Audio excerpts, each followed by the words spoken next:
बंधु नमस्कार। मयूरभंज ए महालड़े 27 दिन में पहुँची। बारिपदार राष्ट्रपति भवन दिल्ली को पदयात्रा जो राष्ट्रपति माँ को देखा करने आम जाऊँ यह उत्तर प्रदेश मेजर रोड में पहुँची।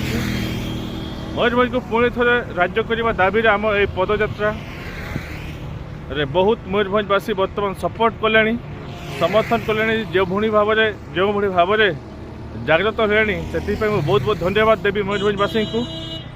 कारण एत मात्रा समर्थन एत मात्रा सपोर्ट एत सहयोग मु भावी नी एत जागृत है बहुत खुशी लगुच मयूरभंजवासी को एत जागृत हेबर देखिकी।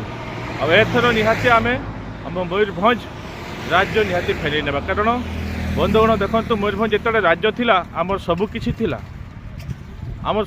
थिला आमर अस्तित्व वर्तमान हजि जाइछि। बंधुगण से अस्तित्व को फेरी आनिबापाई बंचैबापाई आमको आउ थे राज्य करने पड़ो मयूरभंज को। आ मयूरभंज राज्य हेले समस्त लाभ ही अच्छी ये कहार 5 पैसार क्षति ना। तो बंधुगण मु आपण मानक गोटे निवेदन करी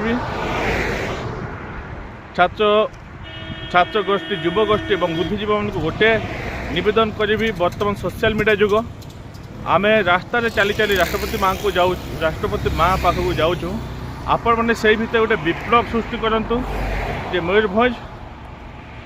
मयूरभंज गोटे विप्लव आरंभ कर दिंतु।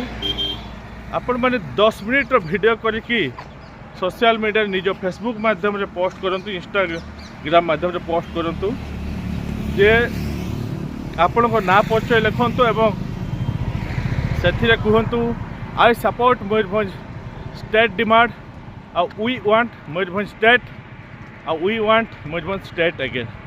बस मोर खाली एतकी आपण मानक निवेदन लड़ाई जारी रहू सोशल मीडिया रे भी एवं ग्राउंड रे भी फील्ड रे भी आम चली चली 1500 किलोमीटर खरा वर्षा शीत काकर खातिर न करिकी आम आम लड़ाई जारी रखीचु। बंधुगण आपण मैंने आपणकर कर्तव्य कर मुझे आपण मानक निवेदन करी।